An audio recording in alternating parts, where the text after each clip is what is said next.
Okay, hello. My name is David Turbovic. I'm a project engineer at the Robbins Company. At Robbins, I've designed main beam TBMs, single shield, double shield, and EPB TBMs. I've been with the company approximately 8 years, and we're very lucky that I'm going last. The other presenters have done a very good job giving you all of the basics. You're all experts now on tunnel design, so this should go very easy. So I'm covering EPB design and also crossover machines that can do multi-modes of operation. And I'll cover just the basic components of EPB TBM, a case study on Central Subway in San Francisco, United States. I'll cover crossover or multi-mode TBM design, and then I'll cover a case study using that multi-mode crossover machine in a project in Australia. And then if there's time, I'll take any questions. The main thing I want to get across is the EPB TBM is just the tool. The earth pressure balance is the method, just like a slurry or a hard rock mining. The EPB, the balancing of the pressure, is just the method. And if the machine is properly designed, you still need proper operators, proper indication, proper ground treatment, and also the plan in place for the risk management. It doesn't take long for things to go wrong, and you destroy your cutter head, you cause other issues, you get your machine stuck. So it doesn't matter whose machine you have. Of course, I want you to have Robbins machines, Heron Connect machine, it doesn't matter. Brand X, if you don't have the proper tools and plan in place, you're going to run into issues. So the main thing of an EPB is to maintain the positive face pressure, balance the flow of the excavated material, and you do that with the screw and the advance rate of the TBM. And then you also, there's other functions inside the TBM, backfilling the annular gap around the segmental lining. There's, and as you balance the face pressure, you adjust the speed of the screw. You're adjusting the amount of material you're removing by adjusting it up or down, and or you're increasing or decreasing the advance rate of the TBM. Other things that the TBM obviously does is erect your tunnel lining. The lining provides the reaction for thrusting the TBM forward, and then you're going to use your additives that you've heard all about to reduce friction, reduce wear in the TBM, and control water inflow. In addition, we've all talked about, you've heard about the access to the tunnel face for maintenance, change of cutters, inspections, things like that. Here's a general layout of a typical TBM. Every TBM is a little bit different. Depends on the machine manufacturer, depends on the contractor, depends on a lot of things. This is just a general overview, and I'll cover some of the individual systems. Here you see the cutter head, and in that there's usually mixing, agitating bars to mix the material as it's pulled through the cutter head. Where it can be pulled out with the screw. You're going to have foam injection or polymer additive ports either in the cutter head or in addition in the bulkhead, and then also in the screw conveyor. We've also heard a lot about different cutter head design. So based on the ground, the expected geology, your cutter heads will all look different. And like you heard earlier, you can't really tell just looking at the cutter head what type of machine it is these days. But for instance, on this type of machine, you'd expect a very homogeneous material and low boulders. On this type of TBM here, you would expect it's more closed, and you do that when you have a varied geology. You might have boulders that might be too large for your screw conveyor to ingest, so you would add different tools to it, disc cutters, rippers, drag bits, depending on the geology, to break up those boulders, or with the addition of a rock crusher at the inlet to the screw conveyor, so that you can get any of that differing material out of the machine, and that you don't plug the cutter head where you can cause issues later on. So we also had a good presentation on cutting tools, and based on that geology, you'd have knife bits, scrapers, bucket lips, single disc cutters, twin disc cutters, and different tooling that you've already seen presentations on. One of the main things to get the cutter head to turn, obviously you have your main bearing and sealing systems, and those vary from manufacturer to manufacturer. You typically will have different types of seals here. There may be grease and or oil lubrication of these seals, and the main point of the main bearing sealing system is to keep the dirt out of your main bearing. Once you get foreign material in the main bearing, things go wrong very quickly, and then you're talking major money to fix the machine to get it moving again.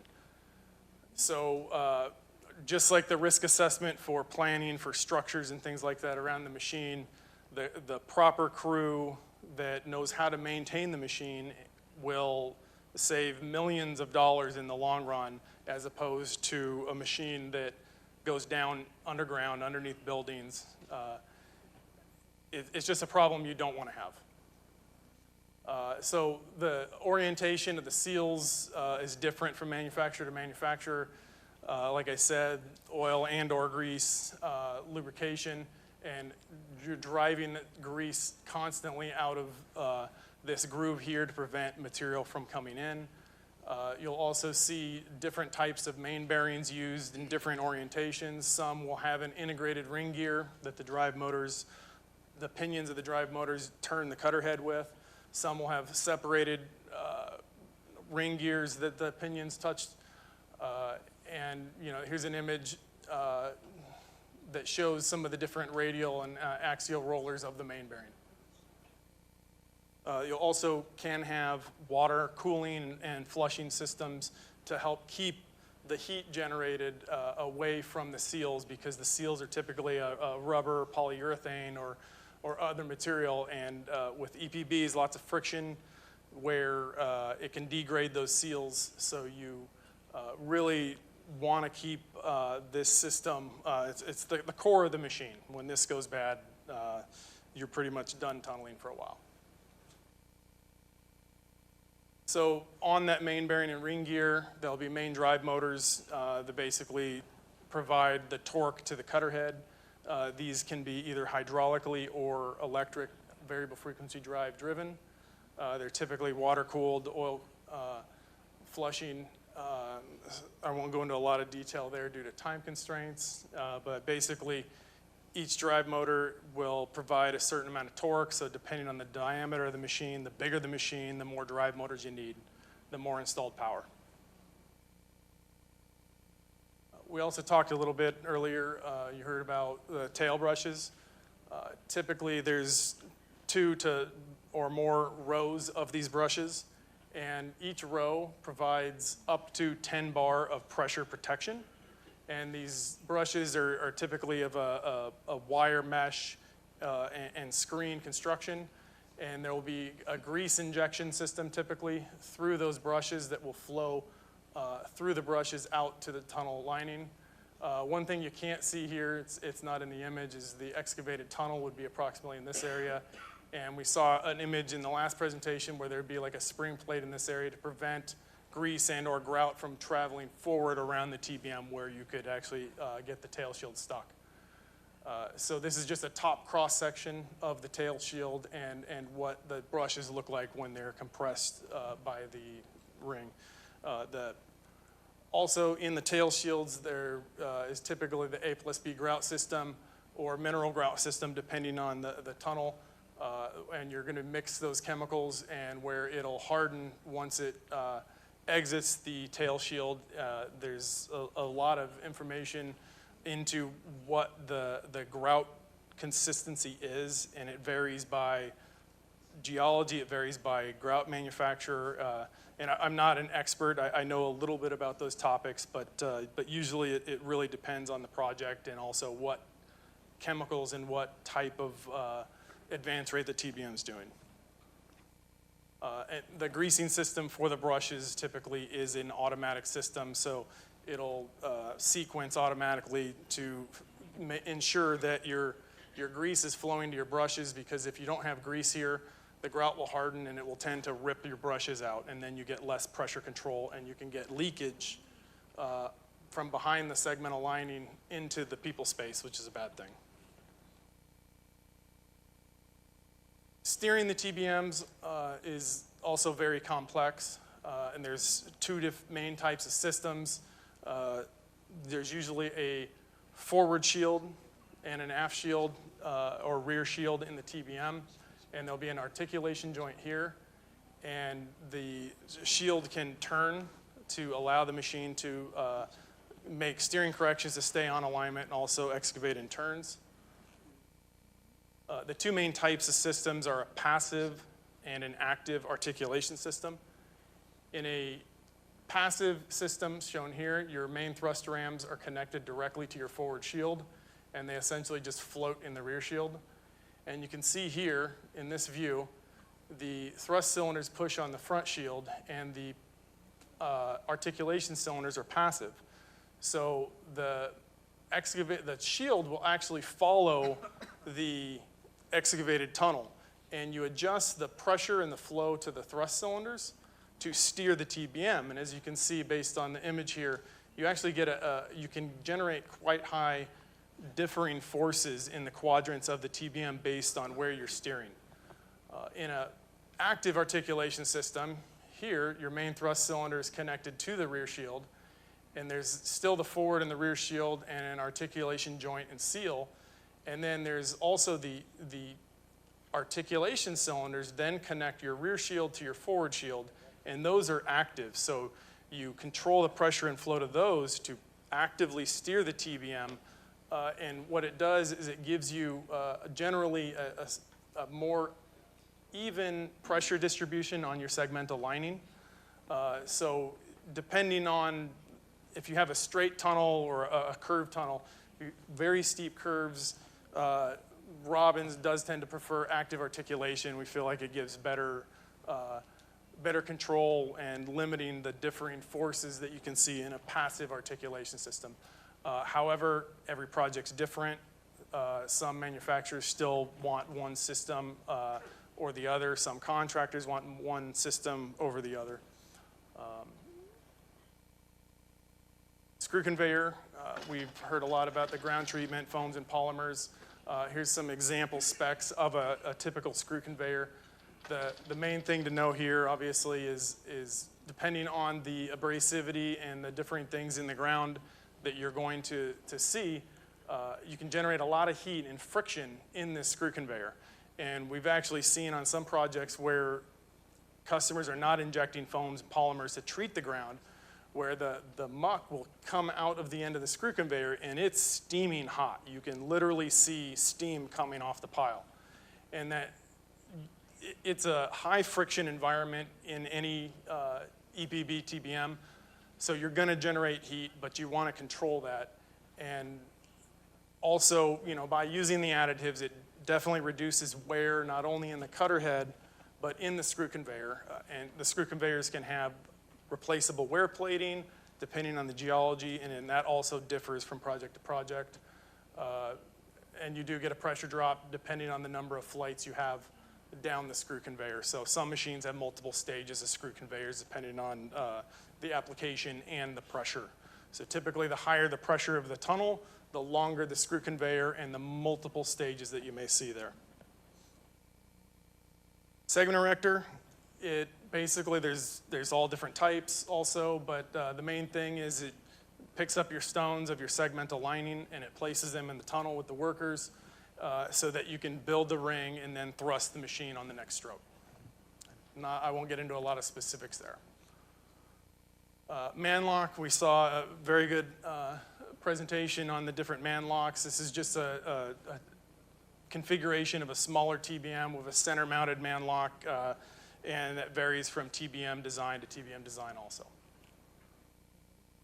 First case study I wanted to present is the Central Subway in San Francisco, California, United States. It was parallel 2.5-kilometer subway tunnels. And San Francisco is a very geologically active area. You know, the 1906 earthquake there, and then 1989. I actually grew up in that area and was in the area for the 1989 earthquake. So very seismically active area. And this is an overview of the tunnel alignment, and it shows some of the buildings along the tunnel alignment. Right here is where the San Francisco Giants play baseball, and here's the bay right here. This area here is an active subway Bay Area rapid transit tunnel, and this is the current tunnel alignment here. A little bit about the geology on the project. There was some rock formations, boulders expected, old alluvial bay deposits in some of the area. So it was kind of a varied ground, and the bore log showed differing geology quite a bit. The EPB design is a cross-section of the TBM. They were twin 6.3 meter EPBs. They had mixed ground cutter heads to deal with the varying geology, shaft-style screw conveyor. There's access doors and also injection points in the screw conveyor. In case the machine does ingest the boulder and it becomes stuck, you can go in, you can maintain the screw conveyor, things like that. Had a variable frequency main drive system for the cutter head. Here's a picture of the TBM at the shop assembly. It had active articulation, A plus B grout for backfilling, interchangeable cutter head tooling, so you could put knife bits or disc cutters in the cutter head. Tunnel also had continuous conveyor system. The conveyor versus mucking train thing differs from project to project depending on the length of the tunnel, logistics, things like that. Just know that if you have a continuous conveyor, you have less ventilation requirements because you don't have to deal with as much diesel exhaust. One of the key features on this project was the other active tunnels in the area, and the Central Subway passed directly beneath active Bay Area rapid transit tunnels, and these tunnels were to remain in service during the tunneling operations. And there was as little as 3.4 meters of cover between the two tunnels. And there was a plan in place with compensation grouting in the event of ground settlement. Now, because of the seismic area, because it was so close, because none of this area was going to be, they did not want to take any of the transit lines out of service. They put a plan in place. They monitored the active tunnels. They, in the event of excessive ground settlement, they would stop all tunneling and do the compensation grouting. Because they had a good plan, because they had trained operators, they were really paying attention to everything they do. In the end, there was no compensation grouting needed. Both TBMs passed under the existing active lines with no issues. Negligible settlement for all lines. And it just goes to say having a plan, having proper personnel really made this project a success. Here is the receiving pit. So both TBMs were boring at the same time.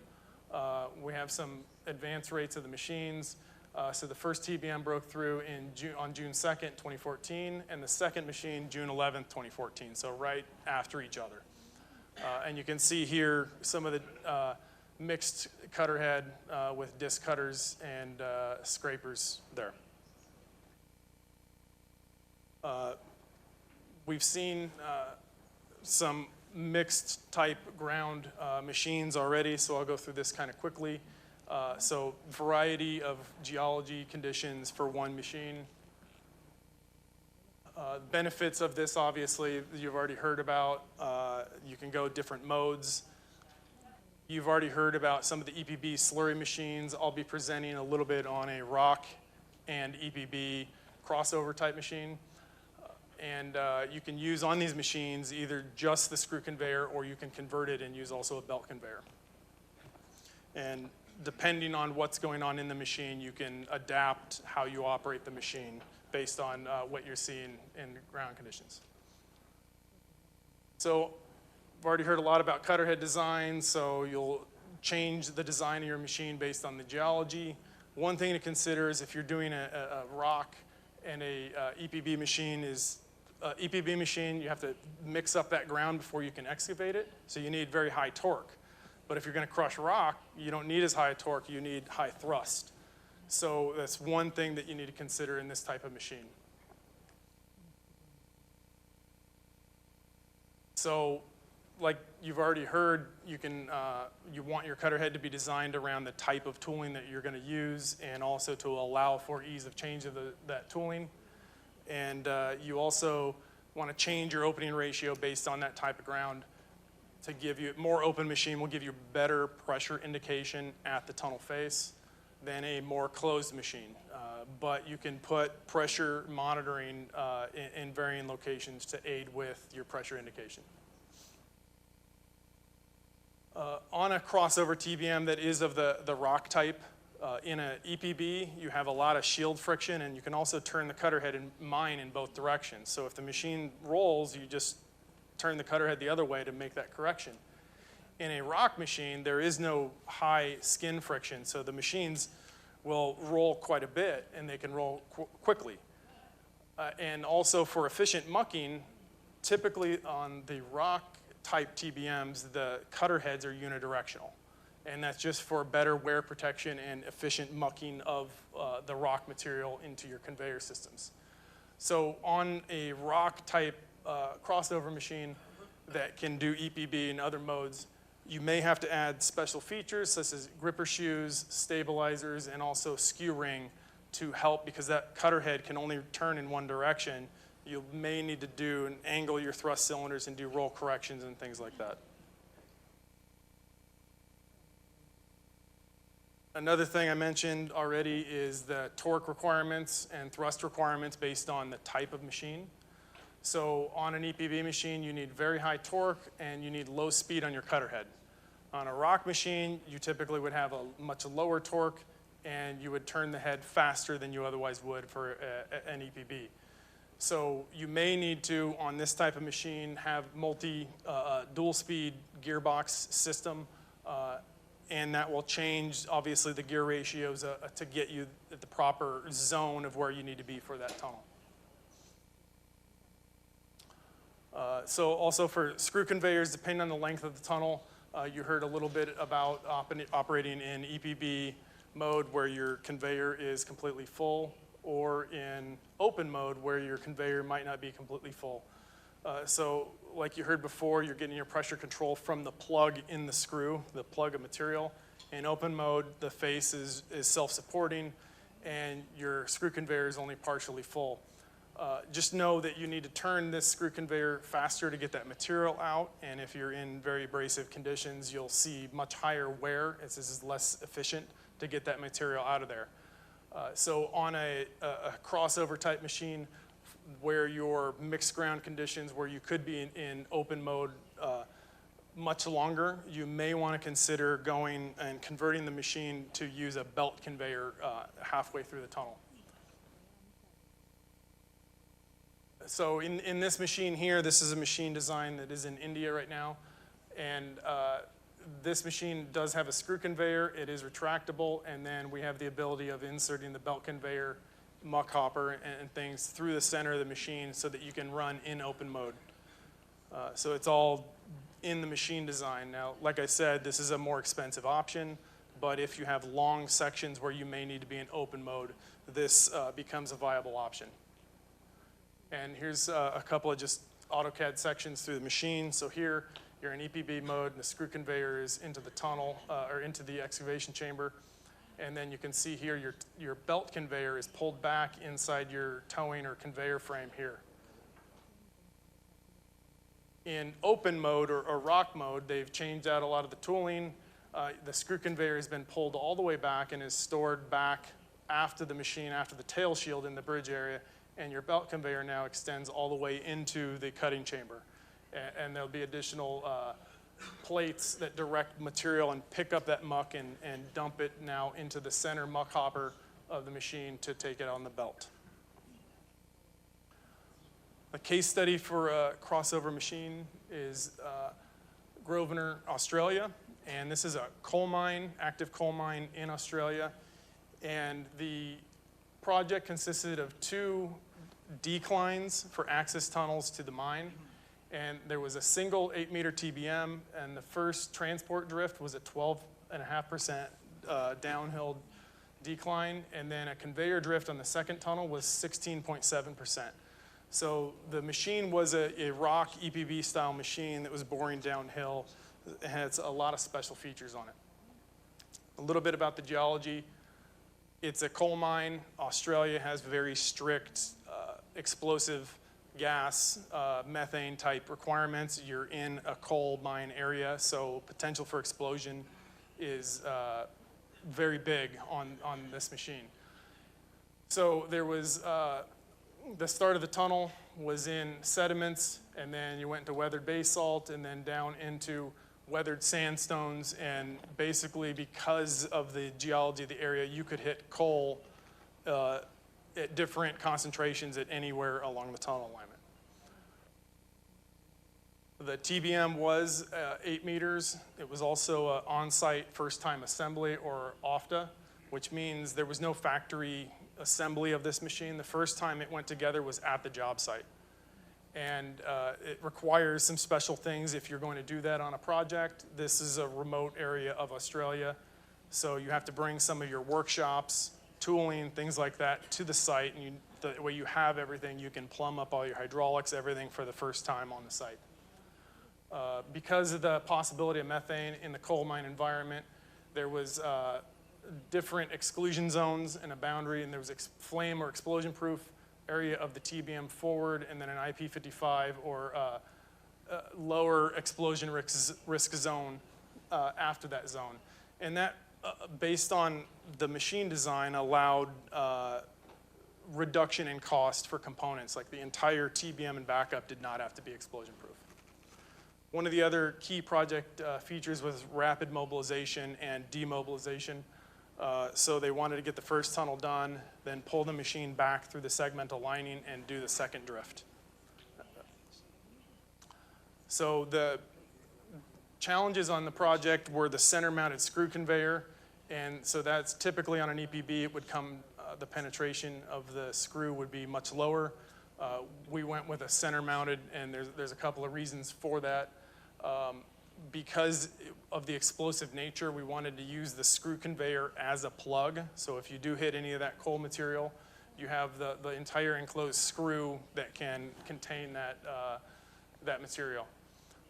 And then design features of the machine allowed a very fast change between different operating modes.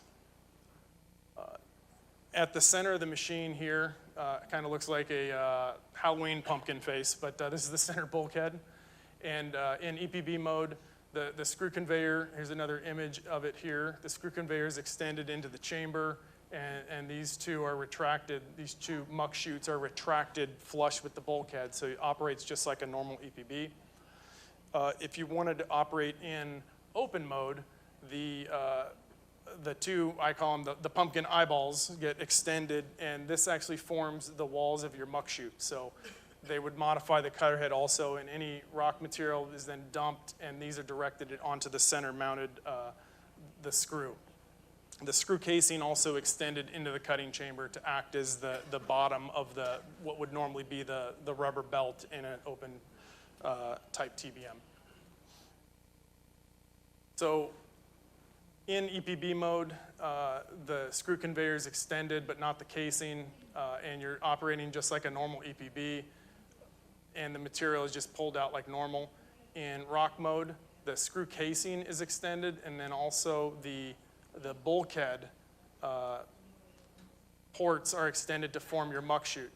And then the plates were added inside the cutter head chamber to lift the muck, the material up, and direct it down into. So as the cutter head rotated, it would lift, these plates would lift the muck up, and it would direct it directly down onto the center screw. Another aspect of the machine was interchangeable tooling. So in full EPB mode, the cutter head is bidirectional, and you would have knife bits installed in your cutter housings, and you would have scrapers bolted on, and the cutter head operates to normal like an EPB. It's unidirectional, can mine in both directions. In single direction or rock mode, you've now replaced disc cutters as your main cutting method, and you've put in bolt-on bucket lips. And those are only on one side of your cutters because you're only scooping that material up in one direction. And then in a mixed ground mode or bidirectional, you have your scrapers on both sides of your bucket, and then you still have disc cutters here. Other considerations is the possibility of the methane. So you don't want to use air to create your foam bubbles to lubricate the chamber. So really quickly, they just used liquid nitrogen to generate their foam. It was kind of a cool feature that worked really well. Other things, the rapid mobilization and demobilization, and then the bolted construction of the machine. So this cross-section shows the TBM being retracted. So after it finishes the first tunnel, they actually unbolt and disassemble the cutter head and shields, and the core of the machine, the screw, the conveyor, the bridge, everything, the center section of the cutter head is retracted directly up the decline. They did use rubber-tired MSVs, and this is a section of the MSV pulling out the different shield sections of the TBM. Like I said, it's an explosive environment, no hot work, so the entire TBM was assembled without welding.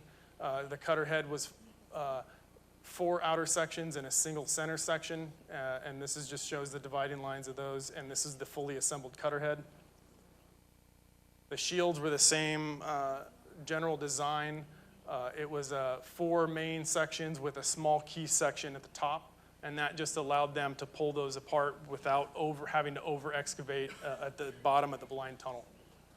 And then here's just a rear view of that shield being taken apart and the drive motors that you can see there. Because it could operate as a hard rock or a single shield type machine, we did equip the TBM with stabilizers. So think of rotating, banging a rod around inside a tin can. That's what happens on a hard rock TBM if you don't have some stabilization, and it causes much higher cutter wear.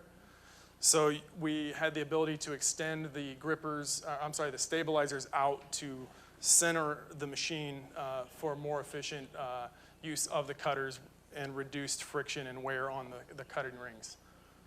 Also, because we're operating like a single shield, there's gripper shoes, and what this does is it allows you to you pull in the stabilizers, you extend the grippers, and then you use your active articulation, your articulation cylinders. You can pull the cutter head off the face, and you can go in for interventions and cutter changes under atmospheric pressure. Here's some images of the TBM. So here's the mine tunnel. Here's the TBM as it's being retracted up after it's completed the first drift. So you can see just the center section of the cutter head. And then once it got to the surface, here's what it looked like with, you can see the erector here, the outer of the shields and the cutter head is gone. Then you can see all the trailing gear. Here's a kind of a cool view using scrapers. You can see the cutting, the face in this picture. The tunnel was self-supporting. You can see this is actually a coal vein right here. So it really reiterates the explosion-proof nature, and the design of the machine was key. Here's just another picture showing disc cutter during one of the interventions that they did. And then also when they were excavating certain sections with knife bits, you can see just the tunnel face there and what the face looked like.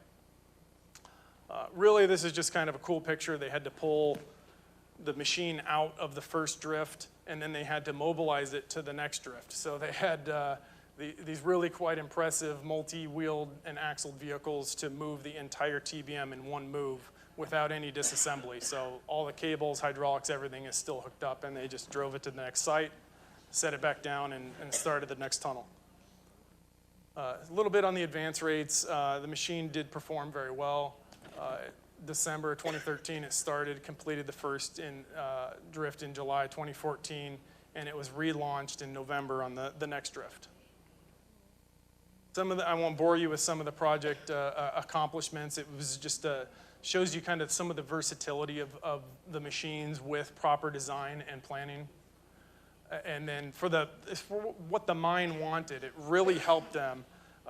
You know, the TBMs cost a lot of money. It's a big capital investment, but you get better advance rates, you get less time. They got to the actual coal faster using this method, and then very low cost per meter of tunnel mined.